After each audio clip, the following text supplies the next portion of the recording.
अरे हमारे सीनियर उधर खड़े हैं, उनसे बात कीजिए। दूसरा कैसे था वो? सीनियर से बात कीजिए, हम इन्वेस्टिगेशन कर रहे हैं, इन्वेस्टिगेशन जारी है। कहाँ से दूसरा था कोई वही तो इन्वेस्टिगेशन कर रहे हैं।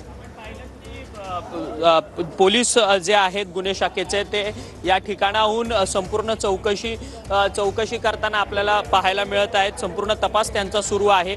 खरं तर ह्या त्या इमारतीच्या बाजूला असलेल्या घरामध्ये सुद्धा आता पोलीस या ठिकाणी पोहोचलेले आहेत आणि तपासणी जी आहे ती त्यांच्याकडनं होताना आपल्याला सध्या या ठिकाणी पाहायला मिळत आहेत। आपण ज्या इमारतीमध्ये सैफ अली खान राहत होते त्या इमारतीच्या बाजूला एक छोटी 2 मजली इमारत आहे। त्या इमारतीमध्ये देखील आपण पाहू शकतो की पोलीस त्या ठिकाणी पोहोचले। चोर जो आहे तो सैफ अली खान यांच्या घरामध्ये कोणत्या रस्त्याने गेलेला होता या सगळ्या संदर्भाची चौकशी आता पोलिसांकडून तपास जो आहे तो अतिशय वेगाने त्यांनी सुरू केलेला असल्याचं पाहायला मिळतं। तपास या इमारतीमधनं जी सैफ अली खान यांच्या घराच्या बाजूला असलेली जी दुमजली इमारत आहे त्या इमारतीमधनं सैफ अली खान यांच्या घरी त्यांच्या इमारतीच्या आतमधल्या पॅसेजमध्ये जाण्याकरता एक गेट आहे, दरवाजा आहे। तो दरवाजा देखील बंद होता। तो दरवाजा आता पोलिसांकडून उघडण्यात आलेला आहे आणि त्या संदर्भातली अधिकचा तपास जो आहे तो सध्या पोलिसांकडून करण्यात येत असताना आपल्याला पाहायला मिळतोय आणि त्याच रस्त्याने आता पॅसेजमधनं दोन इमारतीमधला जो मधला भाग आहे, गॅप आहे, त्या गॅपमध्ये आता पोलीस पोहोचलेले आहेत।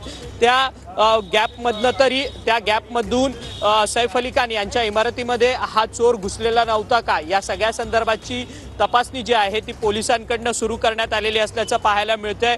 कारण की इतकी कडेकोट सुरक्षा व्यवस्था असताना देखील चोर सैफ अली खान यांच्या घरी कसा घुसतो आणि त्यांच्या घरी चोरीच्या उद्देशाने गेलेला असताना त्यांच्यावरती हल्ला कसा करू शकतो हा सगळ्यात मोठा जो आहे तो प्रश्न उपस्थित झालेला आहे। कारण की जर अभिनेत्यांच्या घरामध्ये चोरीच्या उद्देशाने चोर घुसतो आणि त्यांच्यावरती हल्ला होतो तर सामान्य नागरिकांचा काय असा देखील प्रश्न जो आहे तो उद्भवताना पाहायला मिळतोय। आणि ह्या सगळ्या घटनेची आता पोलिसांकडून गंभीर दखल घेण्यात आलेली आहे आणि संपूर्ण चौकशी जी आहे ती पोलिसांकडून या ठिकाणी करण्यात येत असताना आपल्याला पाहायला मिळते। कोणत्या रस्त्याने चोर आलेला होता हे सगळं पाहणं महत्त्वाचं आहे। कारण की त्या चोराला कुणी माहिती दिली होती का सैफ अली खान यांच्या घरी कशा पद्धतीने जाण्याच्या संदर्भात या अँगलचा देखील पोलिसांकडून आता अधिकचा तपास होताना पाहायला मिळतोय। परंतु पहिल्यांदा चोर कोणत्या रस्त्याने आलेला होता या सगळ्या संदर्भाची चौकशी होते।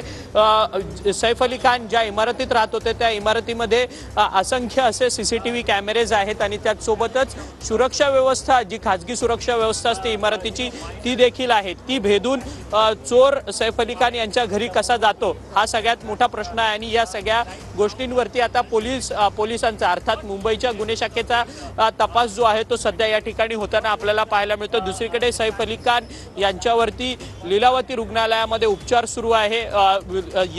ज्यावेळेस ही संपूर्ण घटना घडली त्या रात्री ही जी घटना घडली सैफ अली खान यांच्यावरती जीवघेणा हल्ला झाला चोरीच्या उद्देशाने आलेल्या चोराकडनं, त्यावेळेस त्यांच्यासोबत मोलकरीण त्यांच्या घरातली जी मोलकरीण होती तिच्यावरती देखील हल्ला झालेला आहे। तिच्यावरती देखील उपचार जे आहेत ते लीलावती रुग्णालयामध्ये सुरू आहेत आणि सैफ अली खान आणि मोलकरीण यांच्या दोघांवरती उपचार सुरू आहेत।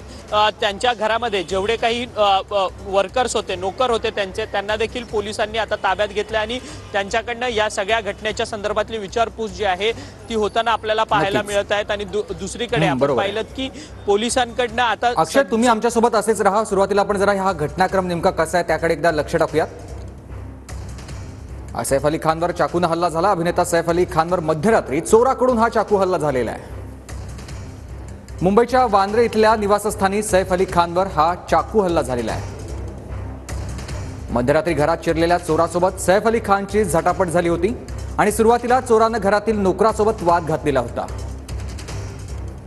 वादामुळे सैफ झोपेतून उठला आणि त्यानं चोराला पकडण्याचा प्रयत्न केला। सैफ अली खाननं पकडल्यानंतर चोरानं चाकूनं वार केलाय। चाकू हल्ल्यामध्ये सैफ अली खान हा जखमी झाला आणि त्याच्यावरती लीलावती रुग्णालयात सध्या उपचार सुरू झालेले आहेत। या चाकू हल्ल्यामध्ये सैफ अली खान जखमी झालाय, मोठा रक्तस्राव देखील झाल्याचं सध्या समजतंय। सैफ अली खानला झालेली जखम ही गंभीर आहे आणि त्याच्यावर लीलावती रुग्णालयात उपचार सुरू झालेले आहेत। सैफ अली खानवर